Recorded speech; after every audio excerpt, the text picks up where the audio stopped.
Welcome to the African News Review podcast, where we cut through the noise and get to the truth. I am your host, Adesoji Iginla, and each week we are here to challenge the biases, prejudices, and misinformation in the Western press about Africa. Using historical context and contemporary insights, we set the record straight and reclaim the narrative. Tune in every Sunday at 12 p.m. Eastern as we uncover the real stories and reshape the conversations about Africa. This is the African News Review podcast, reclaiming Africa's narrative, one story at a time. Yes, greetings, and welcome to, I'm happy to say, the 100th episode of African News Review, and happy Kwanzaa to everyone. Yes, as always, we begin with two of the most brilliant minds I have here. First is I'm joined by the Amazon best-selling author. We have to say it if it is what it is. It is what it is. So the awards, the Amazon best-selling author of Kwanzaa, a celebration of community. And what can I say? Sister Fubara Eneli Esquire, who is the host of Rethinking Freedom, 98.5 Kilin FM, and host of Women and Resistance. Welcome, sister. Thank you. Yes. And to the gentleman whose book, Manufacturing Hate, is the inspiration for this weekly conversation that we have. Manufacturing Hate is the author of that book. He is also the publisher of Black Star News on WBAI 99.5 FM New York, Comrade Milton Allimadi. Asante Sana. Thank you to both of you, comrades. No, listen, it's thank you to all of you. So, I mean, obviously people would ask, how did you come to African News Review? I don't want to steal the thunder from both of you. So let's go in reverse order. Brother Milton first. Didn't I run into you on Whole Foods or something? Yes. In Whole Foods, New York. Yeah, 14th Street. And we had a good conversation and say, hey, everybody's going digital. Why don't you one day think of, here we are. Yeah. Wow. Yeah, Just a chance meeting at Whole Foods. Yeah. So, sister? I'm a part of African News Review. Yes. Well, I was in a collective with you, with obviously other members of the larger African-American community. And part of what we did in that collective was read books, from people like Aiku Ama and Ngugi wa Thiong'o, just to name a few. And we continued this conversation about what needs to be done on the continent. The collective work. To the extent that we are in the diaspora. And so when you started African News Review, which looked very different when you first started it, correct. I was obviously one of the people supporting you and watching. Mm-hmm. But as we continue to have these conversations behind the scenes, you decided to invite me. I think I was filling in once when Comrade Allimadi couldn't be here. Yes. And I guess the audience told you to bring me back. I think that's what happened. So I want to thank all the viewers. I appreciate you. That's nice. I like that. Yeah. So I was a stand-in. You were drafted. That's good though. You were drafted. Yes. And I guess I did something a little decent, and people said, "Oh, you should have that woman back again." So thank you so much, and thank you. Congratulations on your 100th episode. Thank you very much. Thank you. So I'm feeling like a dinosaur, as it were, but the work continues. And in light of today being Ujima, for those people who are observing Kwanzaa, of course, could you just give us an idea of what that entails in light of what we do here? Well, Ujima, again, is a Kiswahili word, and the definition is collective work and responsibility. What we do for and with each other, understanding that we are responsible for one another. So this idea of individualism is not how we used to function. And every time we function in that way, we end up opening ourselves up to harm. We harm ourselves and we open ourselves up to harm from other people. So in terms of the work that we're doing with African News Review, again, many of the stories that we cover are not covered widely in the mass media that most people consume. You have to go almost hunting for these stories. And then, of course, even when you find these articles, they are very slanted, they are very skewed, they are not African-centered at all. We're often silenced. And so what you're doing here is taking responsibility for us as a collective, one, to be more knowledgeable and educated about what's going on, and also teaching us how to critically think about the information we're consuming. Yeah. And then, of course, pointing us to other writers and thinkers who can help sharpen the lens through which we see things. And so I think that the work that you're doing here, I know that the work you're doing here with African News Review is essential to this idea of collective work and responsibility, because if we're ignorant of each other, if we're ignorant about what's happening to us as a collective across the globe, then we are going to move in ignorance. We're not going to understand the whole picture of what's happening and how we can unify to really bring about our liberation. I should also use this opportunity to thank, is actually in the chat now, Gloria Ladesima. She sent me an email. She said, it's important that I support you in doing this work. And she has been contributing since the beginning, our monthly contribution unfailingly to my Patreon. And that has helped in numerous ways of helping to keep this, put it out there so that people can actually download it and stuff like that. So I have to thank her and thank everybody else that comes in and contributes to the chats, to the membership. It's, again, like we say, it's collective work and we're all bringing our break, as it were. So thank you very much. If I may interject, so if we were to crown the queen, not that we need a queen, but if we were to give an award for someone in the chat right now who definitely is about that collective work and responsibility, it would be Gloria Ladesima, and I'll tell you another reason why. From the moment I announced about the library in Okobo, she gives monthly, unfailingly, to that project, that work. She is taking responsibility for places and people that she has never seen and may never see. And I'm telling you, she is clockwork. As I'm doing the budget each month, I never know who's going to give. I never know how much I have to cover, but I always know I can subtract what she's going to give because she is so consistent. So Mama Ladesima, I just want to thank you so much for your love and for living the Kwanzaa principles every day without waiting for it to be Kwanzaa. And I did not know that she was supporting ANR. So thank you so much. She is. So that said, it's been a very bumper news week. So without further ado, news from where you at. Let's start with Sister. Well, we have primaries in Texas in March, and so the political arena is pretty hot. One of the hottest races right now in Texas is between Jasmine Crockett and James Tallarico. I just saw an article where James Carville was coming out in support of James Tallarico, and I've got to tell you, I have no love for Carville at all. I know that he's a quote-unquote a Democratic operative. Some people hold him in high regard, but I do not see him as a friend to Black and brown people at all. I see him as really a soft white nationalist. And so him throwing his weight behind James Tallarico does not move the needle for me towards him. If anything, not that I needed the needle moved. I'm going to say it. You don't have to say who you're voting for, but Jasmine Crockett has my vote for all of the reasons that we see her show every day when they're actually in Washington, D.C. working.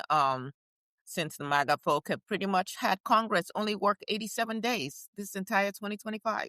Wow. And yet they got paid their full salaries. So politically, we see the MAGA folk, again, looking to primary some of the more moderate Republicans. They did that very effectively in 2024.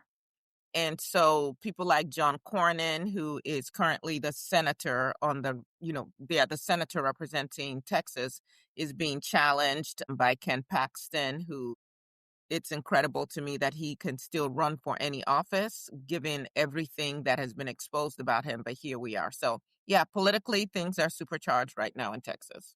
Okay. Thank you. Comrade, New York, Yes, New what York. it looks like, the outgoing mayor wants to burn the house before he leaves. He's trying to put measures to block the incoming mayor from becoming a successful mayor. But they could try to block him from having the ability to put a rent freeze, which of course was the signature issue that he campaigned on. Yeah. And I won't be surprised if this person who's now really confirming widespread suspicion that he's just a bitter, nasty loser, I won't be surprised if he flies away on the swearing-in day and that he doesn't even show up, just like For handing over. Trump Just did like with his mentor. Biden. I wouldn't be surprised. And I think many people would be happy if he doesn't show up either. So that's my neck of the woods.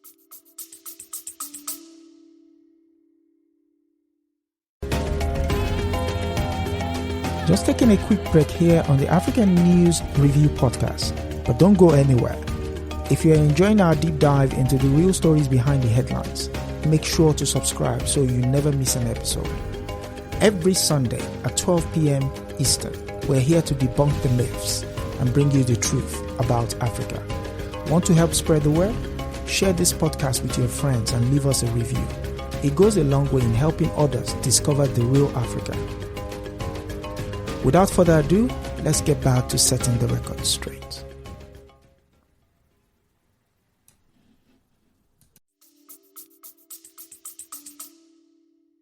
Okay, that said, let's go in for today's story. The first of which, surprise, surprise, comes from Nigeria. And it comes from the AP News. And it is that Mr. Trump has done it again. U.S. launches strike against Islamic State group in Nigeria after attacks targets Christians. And it goes on. It says President Donald Trump said the United States launched a powerful, deadly strike against forces of the Islamic State group after spending weeks accusing the West African country's government of failing to rein in the targeting of Christians. A Defense Department official who insisted on anonymity to discuss details not made public said the U.S. worked with Nigeria to carry out the strikes and they have been approved by Abuja. Okay. Hello. Yes. All right. Who wants to go first? Let Comrade go first. All right. So this story is not so much about the U.S. strike, to me. There are elements of that. So that's, I'll address that second. I want to start off by addressing Nigeria. I've been saying on many occasions and many episodes that we really don't have an independent, sovereign state in Africa. I've said that many times, and people can go back and look at some of the past episodes. We don't have a single independent country in Africa. I said that. So this action is the best proof that you can have. But also, the nature of these non-independent, non-sovereign states have even become worse since the 1960s and the 1970s. In the 1960s and 1970s, there's no Nigerian civilian government that would dare do something like this. Allow the United States to conduct a military operation on Nigerian soil, because that government would be overthrown very quickly. Yeah. You see?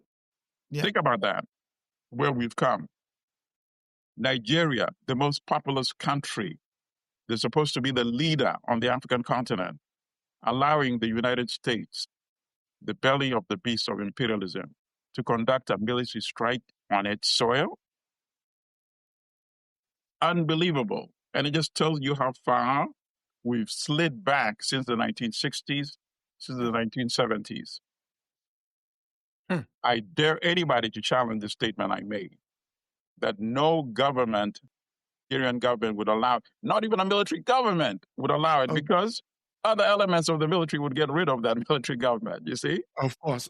So that just tells you how far back. So I wanted to start off with that, number one. Number two, when they say they got permission from the Nigerian government, it means to me that they were allowed to say yes 5 minutes before the bomb started dropping. And then number three, this is not a legitimate military operation. First of all, Trump and the Pentagon likes showing images of the targets. They show us every time they hit a boat in Venezuela, right? Yeah. Yeah.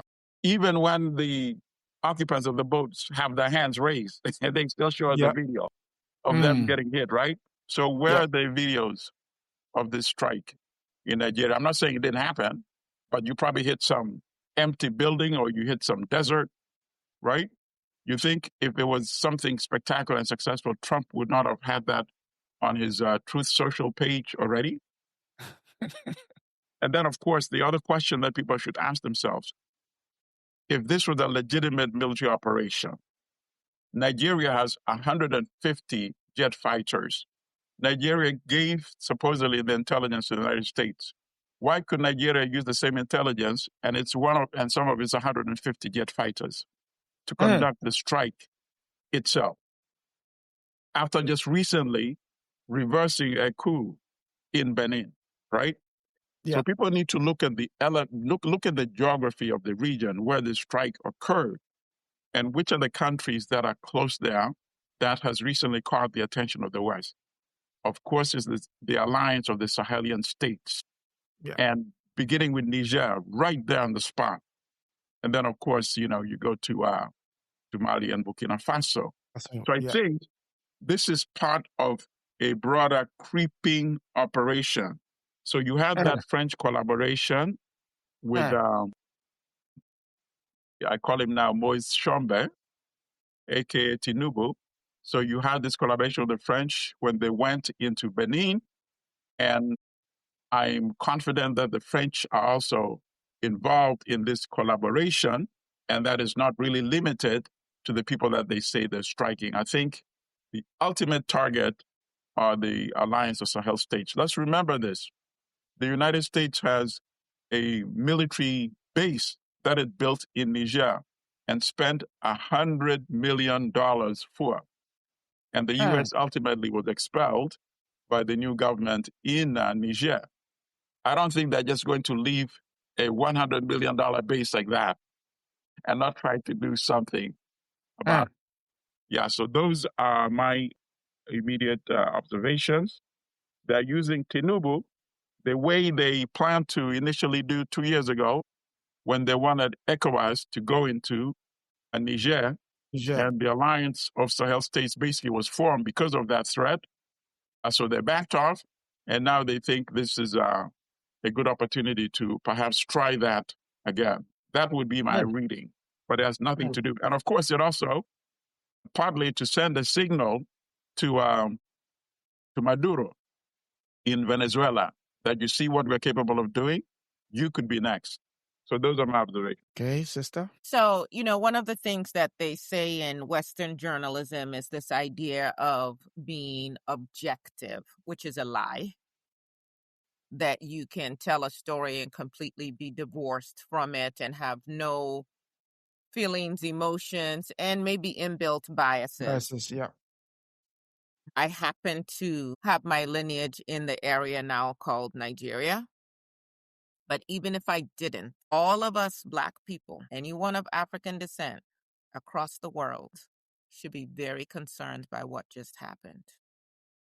As Comrade rightly pointed out, Nigeria conservatively has about 240 million people on the continent. If you add Nigerians across the globe, we are probably another 20 million or so added to that.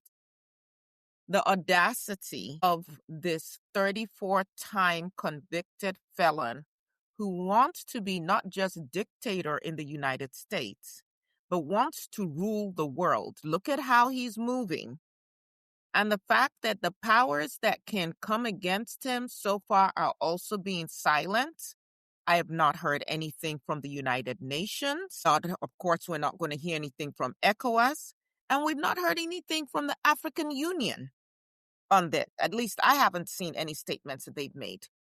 Remember when Tinubu was running for office and should have been disqualified based on the rules, the laws in Nigeria, and whether he's even of the age that he should that within which you're allowed to run. Remember also that this man had to pay restitution in the United States, allegedly over drug trafficking. Yeah. Remember that the United States has information on this individual and for whatever reasons chose not to prosecute in the way that they could have. And then he literally gets installed as president. And right now, the Supreme Court in Nigeria is functioning for him in the same way the white nationalist Supreme Court judges in the United States are functioning for Trump.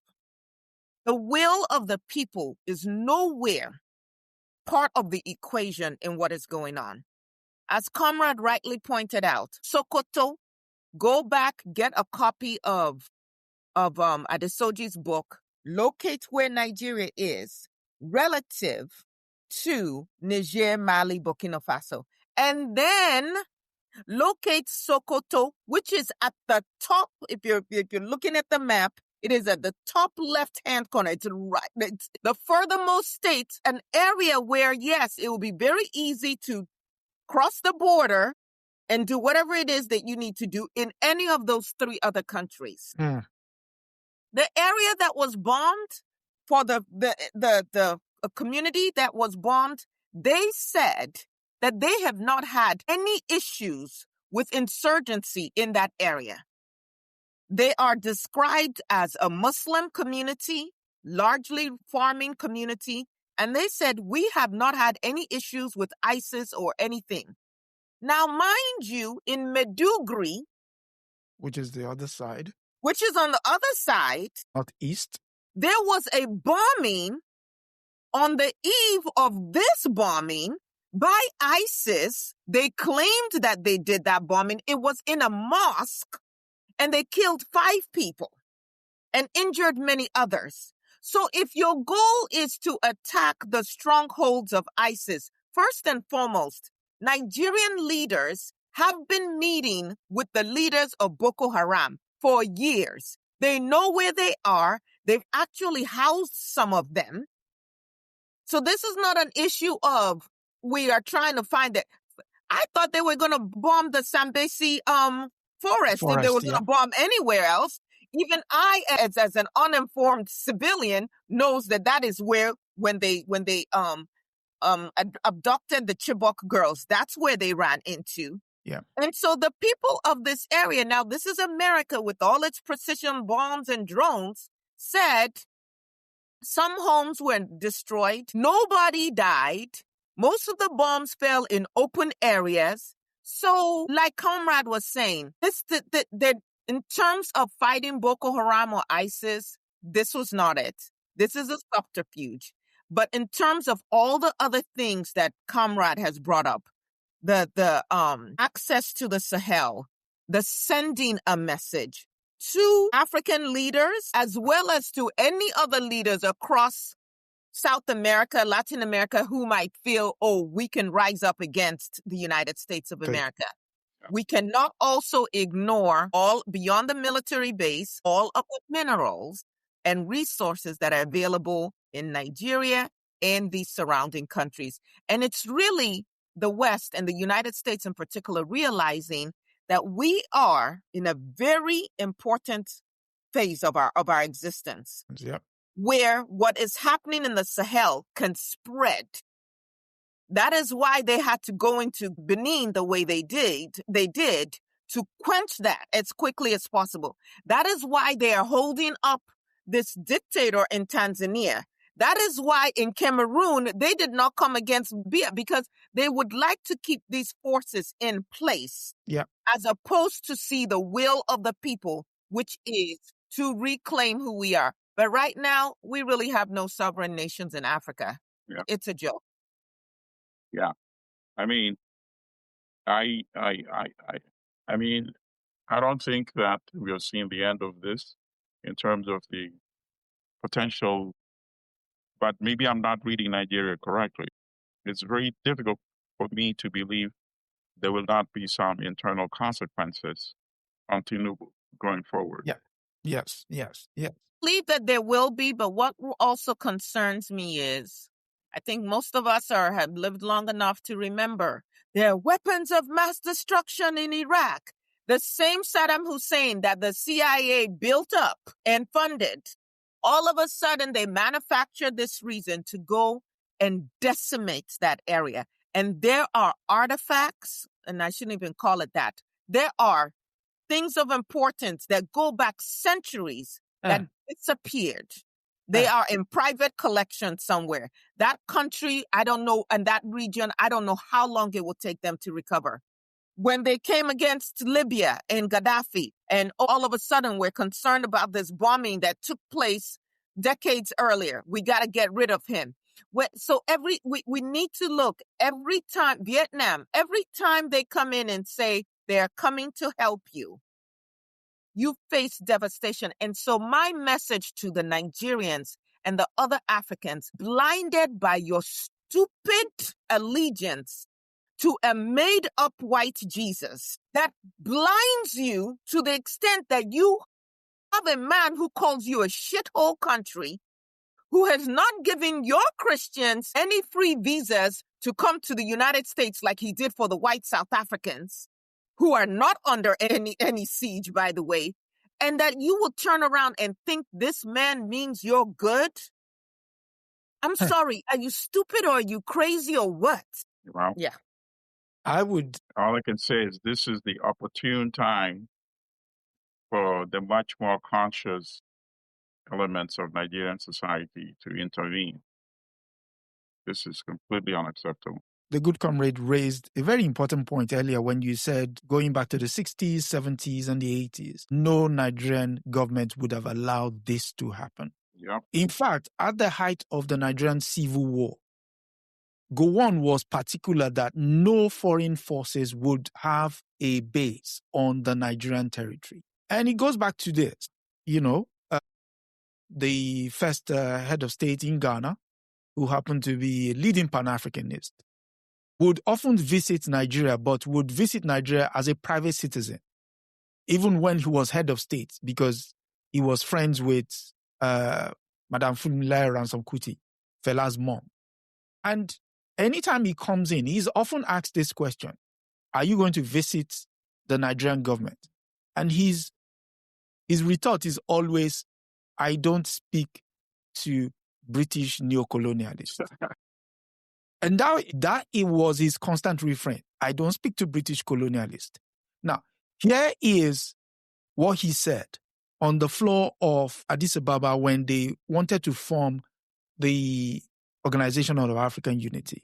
He said, the unity of our continent is no less separate than our own individual independence. If delayed, if we do not lose it, that is our collective independence, by hobnobbing with colonialists, every step in the decolonization process of our continent has been brought a greatest resistance by those where colonials have provided garrisons available to colonialists. Essentially saying, the likes of Tinubu, the likes of all this, what do you call them? So-called Western idealists, they are causing irreparable harm to the African continent. And you said, finally, with regards to that shot landing in Sokoto, in a place called Joba. Mm-hmm. Joba is on the border it's literally on the border with Niger. It's not even in Sokoto, it's on the border. So what could you possibly be saying? You're saying, if we can hit this place, guess what else we can do? We can hit anywhere. And so, with that said, it's... when NATO went into Libya, that, I think one of the editorials, we wrote many editorials. In fact, I think Adesoji is aware of this. I don't know if Comrade's sister is. We wrote so many editorials critical of the intervention.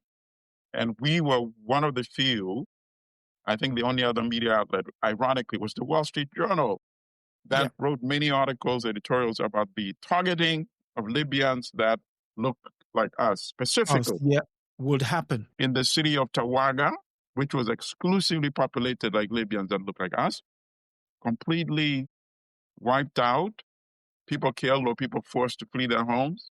Yeah. They wrote on their homes that they would destroy that we are the brigade to something like, I forget the specific words, to bring back slavery or something like that, right? And they wrote houses of slaves, right? So this was an inconvenient narrative to the folks that are supporting these same so-called freedom fighters. So they suppressed it. They never covered it in the New York Times until after Gaddafi had been overthrown. We wrote about it consistently. We wrote one editorial. We said, phone the State Department and ask them why they're not making statements about the targeted killing of Libyans that look like us. We put the phone number. Call the White House and ask President Obama why this is not being spoken about. We put the phone number. We said call the National Urban League. We put the phone number. Call the NAACP. We put the phone number. The next day, we could not access our website. We could not access our website for 3 days. And our provider kept saying that this was a technical problem. And then one night, like 4 a.m., I just woke up. I called because they're 24/7, right? And it's the same thing. I said, nonsense. You're telling me that of the thousands and thousands of websites that you guys host, all of them have not been able to access their website for 3 days? I don't believe you. Give me your name. I spoke to 3 different people. I took their names down. 4 a.m., I went back to sleep. I woke up. I got up like maybe 7 or 8. Our website was back up. I said, what is going on? So I started looking at the content. That editorial had been deleted from our website. Think about that. That is the kind of world we live in. A private company, the U.S. government can intervene and have a private company not only hijack our website, but delete a specific article from the website. That's number one. Number two, and then when they started dropping the bombs on Libya, and not a single African state was willing to say, I am going to come and help defend you, I knew that was the end of it for so-called sovereignty and independence in Africa. That was it. So in a way, I'm not that surprised with what we are now seeing in Nigeria today. Perhaps I was hoping that Nigeria would somehow be exceptional, you know. And by the way, I consulted some lawyers at the time, and most of them told me the same thing.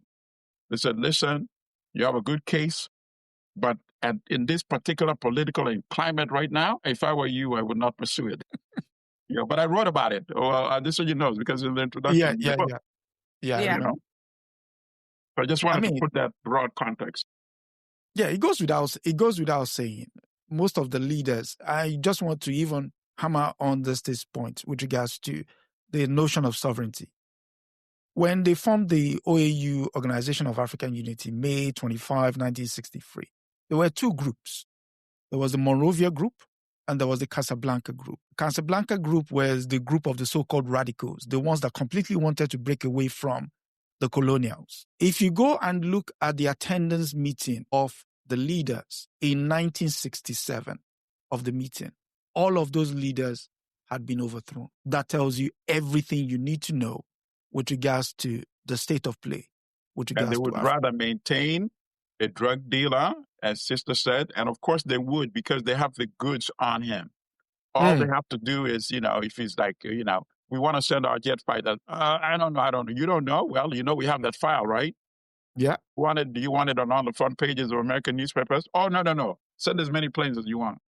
Or better still, we do know where you have your money in France. It's just a phone call away. And that's it. Sometimes when brothers and sisters in the United States will be familiar with this process, where you do go through background checks to check your exposure to possible blackmail. This is one case scenario where this cloud hanging over his head has now been used to undermine the sovereignty of the so-called country he leads. Okay, that said, we go to our next story, which again talks about the use of Western platforms in order to further the interest of imperialism. This time we go to the United Kingdom, and the news comes from The Guardian. It's titled Colombian Mercenaries in Sudan, recruited by UK-registered firms. A Guardian investigation finds companies set up by people sanctioned by the US hired Colombian fighters for Rapid Support Forces, widely supported of war crimes in Sudan. It goes to describe where the place is, which is in central London. The one-bed flat in North London, Crenton Road, is, according to UK government records, tied to a transactional networks of companies involved in the mass recruitment of mercenaries to fight in Sudan alongside paramilitaries accused of a myriad war crimes and genocide. But there is one key part I wanted us to focus on, which is here. And it is where, the firm is active the day after the U.S. Treasury announced sanctions on those behind the Colombian mercenary operation, 9th of December, abruptly moved its operations to the very heart of London. On 10 December, the firm shared new address details. Its postcode matches one Aldwych, a 5-star hotel in Covent Garden. That is basically the tourist capital of London. So, what else can we say? Who wants to go first? Let Comrade go first on this one. Okay. So this is really, I'm only interested in making 2 comments about this, story. Number one, it goes back to the same point that we've made, that there are no independent sovereign states on the African continent. And of course, Sudan has clearly proven that in the last 2 years, where you have literally bandits destroying the country and the people suffering, innocent people suffering. You have on the one hand, the official national bandits, which is the National Army. And then you have the Rapid Support Forces that, because the country is not sovereign, cannot secure its borders, they can get arms from wherever they want. They control parts of the country that has the gold, so they can buy anything they want. And of course, they're supported by many elements, including the British and the United States, because the U.S. was serious on military targets. Not that I would want the U.S. involved anyway on African soil. Certainly, the RSF would be a much more better target than the phantom targets they claim they were hitting in Nigeria.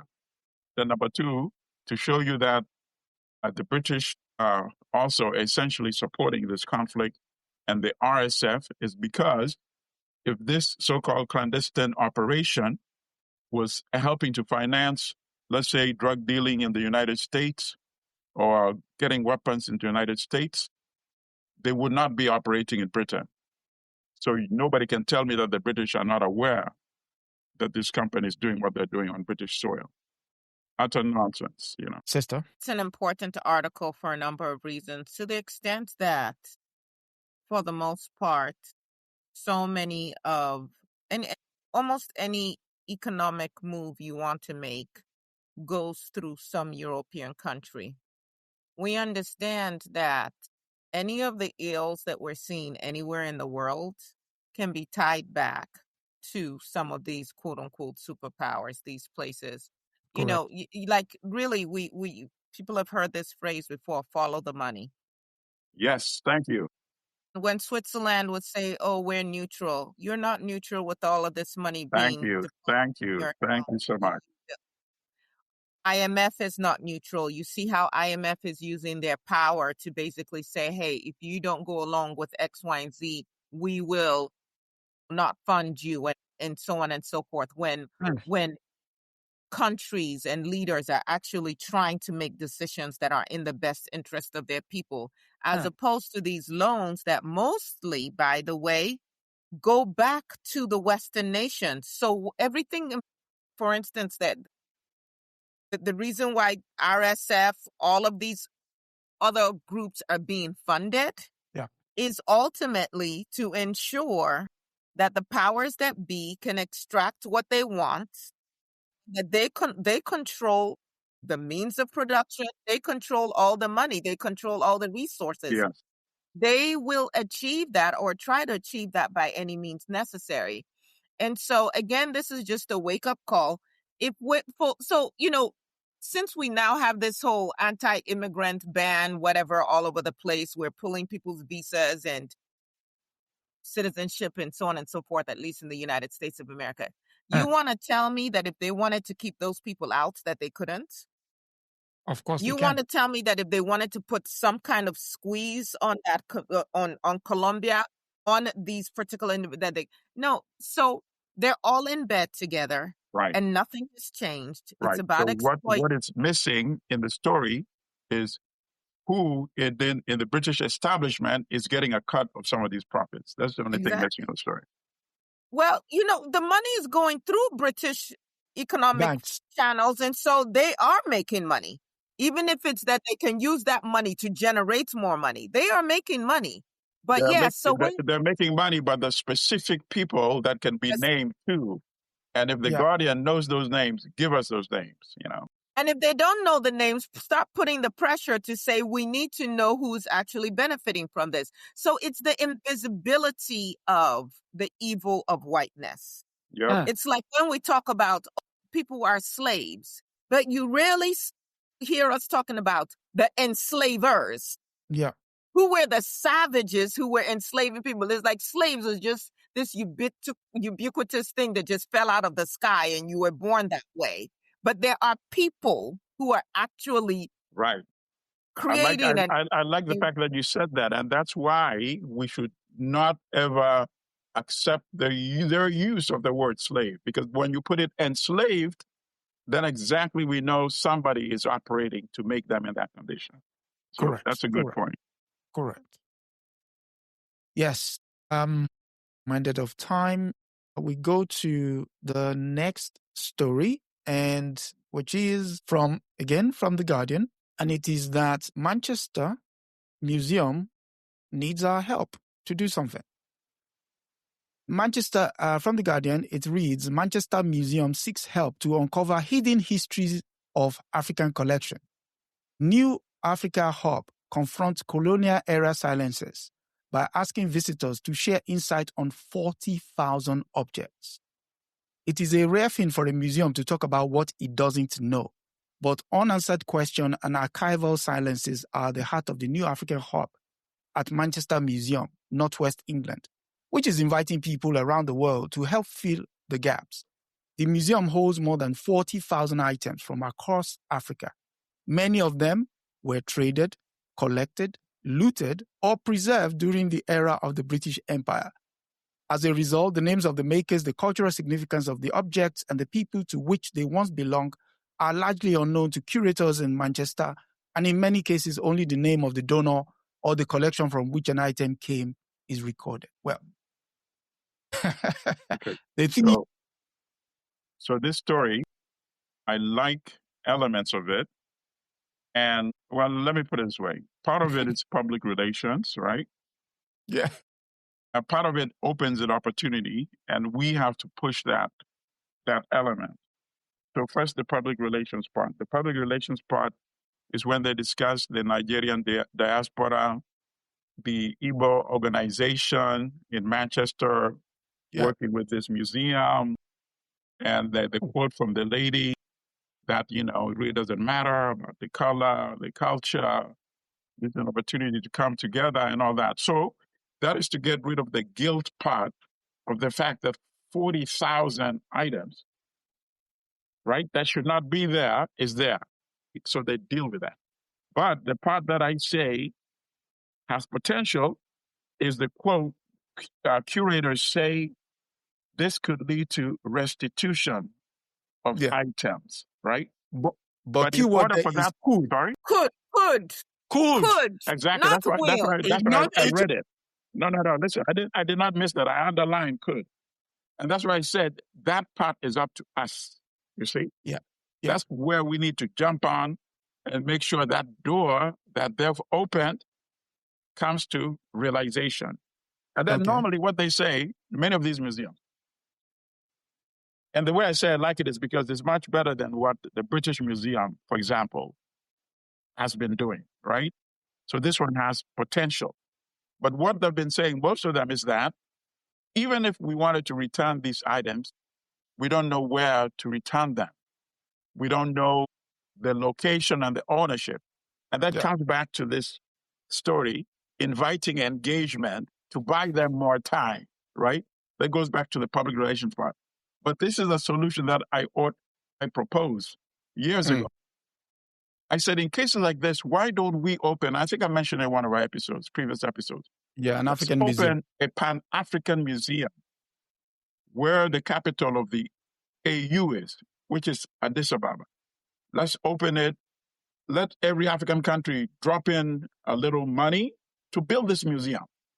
And for artwork that is of questionable origin, let's put it at that museum, so that all African countries can collectively benefit. It would attract global revenue because now all the people that are going to the UK and spending a lot of money would be going to an African country. People that are going to, and this should apply not only to the museum in Manchester, but to all the museums that currently have been withholding African art. So that's my comment on this article. Sister. In my spirit, right, I feel Mother Africa at this time. She'll rebound. In my spirit right now, I feel her with her hands on her head. I don't know if you guys have ever seen an African woman in despair. The hand goes on the head like this, and there is a guttural cry that rises up. 1,000 items. 40,000. These words that we use. What items exactly are we talking about? They do not describe them in any way. Yeah. Are these drawings? Are these clay pots? Are these earrings? Are these skulls? Are these this collective items? So I'd like to ask the officials at the museum, because I'm not sure that I got this from the article. They don't have any idea of how they came about it. So you talked about looted or this or that, but how did the museum get possession of the items? Was it an executive? Was it an individual? Was it the British government? Like, where did you get, did someone just dump it in your backyard? I think that in terms of filling in the gaps, it's helpful. If I suddenly found stolen goods on my doorstep and I had a Ring camera, maybe I want to check to see who visited recently. Let's start there. The other question I have, and I'm very grateful, I guess, I can use that word, gratitude, that the Igbos of Manchester are involved. They're asking for help. But I want to know, how much money have they made from having these quote unquote items? Where are those resources going? And what are they specifically going to put in place so that it is not a could lead to restitution, but it is a guaranteed restitution that goes back to the beginning of wherever you got these things from and how much you have made, including maybe even researchers who now get paid to get access to some of these so-called items. So, again, grateful that some of these things are coming to light. Grateful that some of us are involved. It is a call, as Comrade said, for African nations, although, we're still kind of dealing with can we eat, to say, we're going to create our own space. Give us our stuff. Yep. And we have enough young people that we can educate and employ for the next 30 years, just figuring out what our things are and having them be in conversation with each other so that we can better even understand ourselves. I'm telling you, these colonizers have more information about who we used to be than many of us living today, Africans, do ourselves. Fact. And I just want to know what the items are. Just telling me items Come on, let's be more specific. What are we talking about here? Items. Right. Well, first of all, I mean, clearly, I would be shocked if skulls are not included. So we can take that for granted that skulls are included. And I think for them to admit that skulls are included would sort of undermine the public relations aspect that this article is supposed to accomplish. Yeah. But I think in the new year, we should explore, because we talk a lot about things that need to be done. And I'm glad, we individually, we are doing things, sisters operating libraries and schools back home, putting resources together to support girls. We've actually financed education through college of 6 young ladies now over the last 4 years. But I think collectively we can do a lot more. There's no reason why we cannot intervene in these museum situations, because it's a big story that impacts every African person, whether they consider themselves African or not. You see, so long as you have African ancestry, it impacts you, it influences you. So you should be interested in this. We should engage, if not with the Ethiopian government, with some other entity to say, if we can mobilize global resources, could we build this museum in this and that country?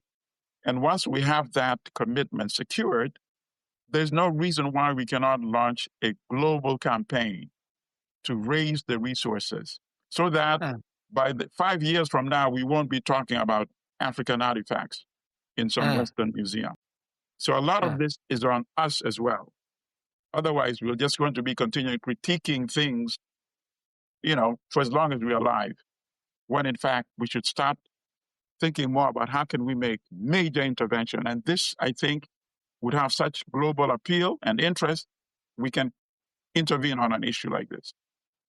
Yeah. You know what? I'm so glad that you said that, because today is about collective work and responsibility. So one of the goals that Adesoji had set for this channel was to get 2,000 subscriptions. We are at the 100th episode. I don't know how many of us are watching live, how many are going to watch later. But if each person who hears the sound of my voice right now decides, I'm going to personally get 5 people to come and subscribe to this channel before December or by December 31st, guess what? We can meet that 2,000 subscription. Correct. What that does is, just in terms of monetizing and things like that, it allows him to tap into more resources to be able to expand this work, right? So someone in the chat had talked about the demise of African Stream, and we need more outlets that will report African news. You know what? Every journey begins with that first step. Correct. And so what if we helped Adesoji to get resources where he can identify people regionally on the continent who can come in weekly or once a month from their region and share on the ground what is happening in Brazil, what is happening in the Sahel, what's happening in Southern Africa, those kind of things. We are capable of doing that. But like you said, Comrade Allimadi, it's not going to be about just sitting and pontificating. It's really, can you put your money behind where your mouth is going? Right. And so each and every one of us right now listening, we can help grow this channel. We can help produce provide some resources so that some of the suggestions you're making can actually be funded. Because I don't know about 2 of you, I don't get paid for what we're doing here. No. The bills come, So what responsibility are we each going to take as we talk today, the 3rd day of Kwanzaa, about collective work and responsibility? Excellent. Yes. The museum did ask for help with regards to understanding where most of those artifacts come from. So there was a book released a couple of years ago. It could be a first step. So 15 colonial thefts, the issue of looted artifacts in museums. So they could buy that book or speak to the guys who wrote this book. They'll probably give them heads up as to what they need to know. So one final story. And let's end on a positive note, hopefully. It's Ethiopia. And this is from Comrade's favorite magazine. It's from The Economist. And it reads, Ethiopia wants to build Africa's biggest airport, but conflict, competition, and government meddling is complicating things. So I was minded to highlight a few parts, essentially this. Now the airline hopes to cement its dominance in African air travel by building Africa's largest airport near Addis Ababa, the Ethiopian capital. The project is supposed to strengthen Ethiopia's status as the country's air travel hub and help return the country of about 130 million people on the path of stability and development after years of internal strife. Yes, competition from other regional players, the fractured state of Ethiopian politics and government meddling raises doubts about the project viability.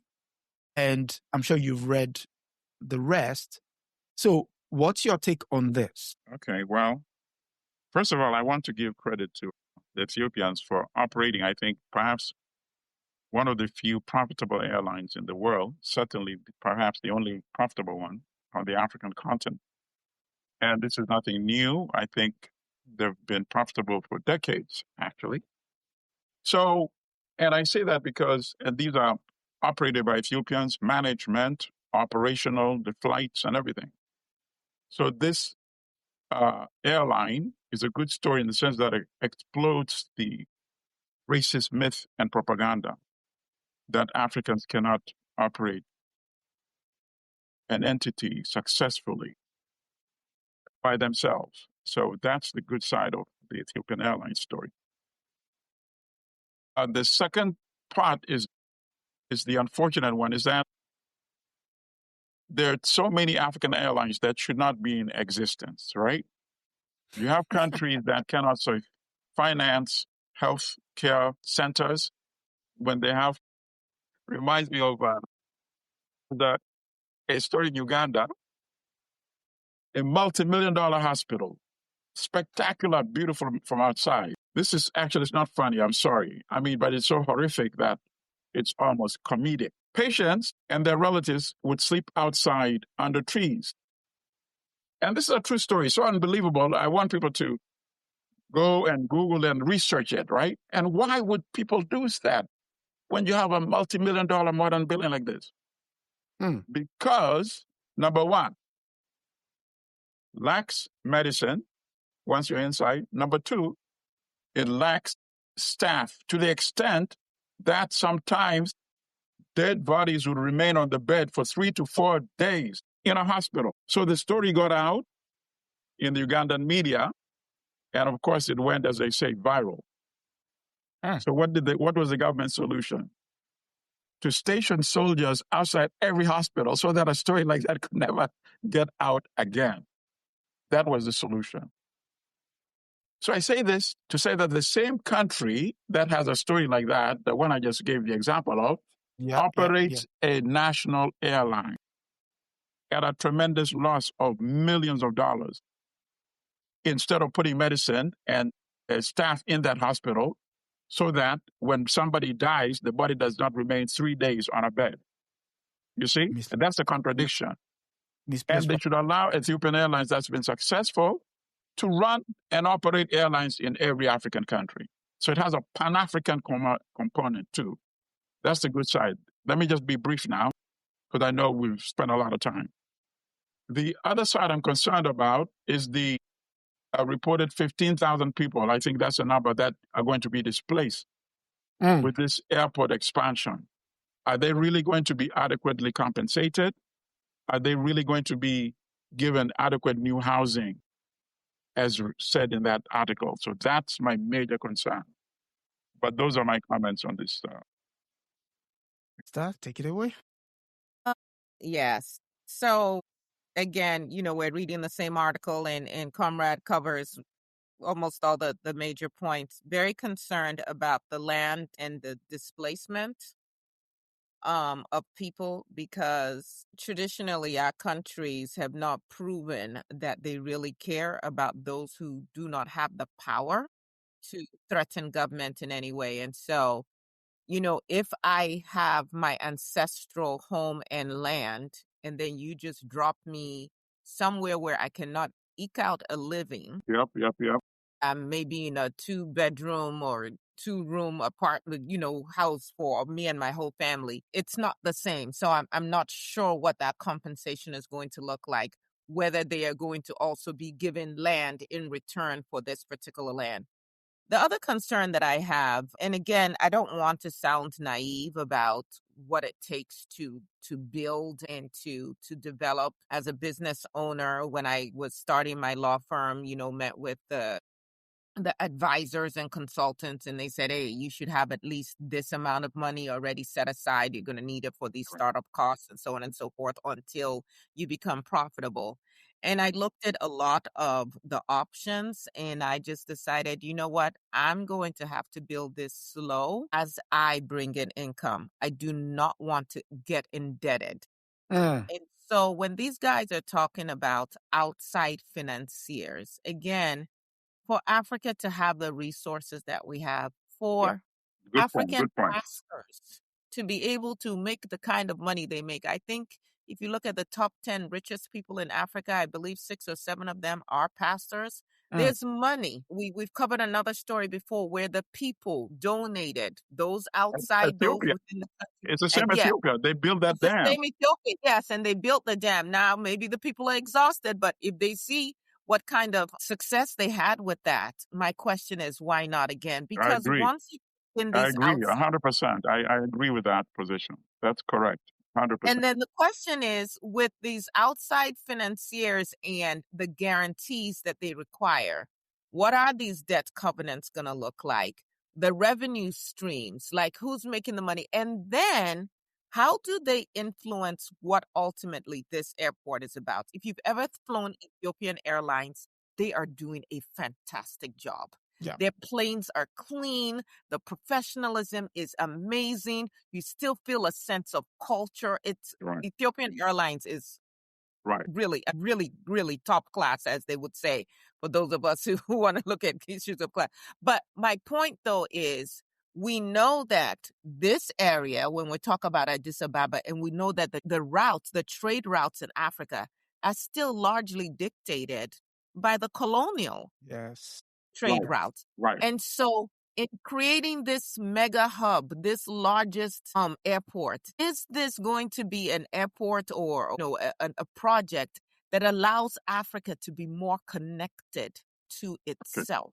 All right. So you raise a good question, but you also brought up something that has other implications. You spoke about what will they ask for, the foreign financiers. And my number one concern, actually, to be honest with you, they will start demanding cost cuts, and that might impact efficiency and safety because they really don't care about safety. You see, they might want Ethiopian Airlines to start buying, cheaper parts from some suppliers, you see, that would affect the safety of the plane and all that. So you're right, you raise a very serious issue because when they lend the money, they want to maximize the returns. And to them, it's always about cost cutting. So that's why the money should, as much as possible, come from domestic sources. I was also minded because when I picked the story, because it's in The Economist, which is the imperial money paper, I immediately started looking at all the numbers, the 10 billion, the 15 billion, and I knew immediately that the only motivation for them writing that piece was because they've got vested interest in it. Oh, yeah, for the investor. Yeah. So you immediately know, yes, we see that Ethiopian Airlines is doing a fantastic job. This is our way of getting in on the action. The country is currently going through a bit of turmoil, but still, that's the thing about capital. It doesn't discriminate when it comes to profit making. It doesn't care. So It will go wherever. And so that said, I have to first of all extend thanks to for the super chats, Marlon, Sahan, Dancer, June, Kevin, and Lorna. Thank you very, very much. And again, we've come to the end of this week's conversation. And I'm sure we are testing for 101. which will be next week. But before we go, the sister and I also do a midweek conversation about women and resistance. And this week, we are going actually into Ethiopia. We are going to highlight the role of an Oromo goddess named Atete. So join us this Wednesday at 7 p.m. Eastern Standard Time for that conversation. And we continue. Again, thank you, comrade. The book. What? The book you're going to be going over? Yes, we are also starting a book series in January, and I have it on the community post. But the first book is, let me see if I have my copy here. It's Pre-Colonial Black Africa. I've already started going through mine. So this is the first book, and it's going to be the last Saturday of each month. So I'll just give you the first two. This is Pre-Colonial Black Africa. And the next one will be in February, end of February. It will be The Miseducation of the Negro by Carter G. Woodson. We also bringing in guests who will sit with us and help us make sense of whatever it is we've gained in the course of the book. And we're hoping you all join us. So that's it. Brother? Luta Continua. See you all next year. Thanks for supporting this channel. Let's keep it growing. I hope everybody, celebrate, but also occasionally with some moderation, because we want to make sure you're with us in 2026. Be safe. Brother, sister? Really speechless at what you've been able to accomplish, and what you're modeling for us is that we start with what we have, we start with where we are, and we do what we can. And all of you watching this are a testament to the fact that that's all it takes. And so whatever, as we end 2025 and we're going into 2026, at least following this Gregorian calendar, think about the things that have been put on your heart to do, the things that you complain about that need to be done. And stop pointing the finger at who is not doing something, and start looking at what role you can start playing. Yep. Because it, after all, is about collective work and responsibility. So complain less and put your hand to the to the plow more, is what I would say to us all. And on that note, wishing all of us a safe end to the year. We would say Afa Baraka La, which means, may the year end without taking anything it's not supposed to take. May it end and leave empty-handed, and not take any of our loved ones or the things that we need with it. So that would be my prayer over the rest of us. Yes. I'm going to practice what I preach. I'm going to reach out to the Ethiopian authorities, and I'll have a backup to maybe Ghana about the issue of providing the land and the authorization for the museum, so that we can start this global fundraiser. Okay. You see? Yeah. What can we say? Solidarity. To echo what the good sister said, sometimes change just starts with the person next to you. The sister and I started Women and Resistance, and it was just a conversation. We just said, let's do this. And that's, we're into the 40th episode now. It goes to show that you just need a kickstart, and that's it. And you start, and sometimes you don't have to start. You can join people who are already doing the stuff. You're right. That's another, we're talking collective. Sometimes just join. What can I do? How can I help? And, we take it from there. And so, yes, it's been 2025. I hope everybody's been able to achieve whatever it is they set out to do. And if not, there is 2026. So let's start, as we finish this, let's start in a good step. And Happy New Year in advance. And we'll see you on the other side. Until then, good night and God bless. That's a wrap for this week on the African News Review Podcast. We hope you are leaving with a clearer, more truthful picture of Africa.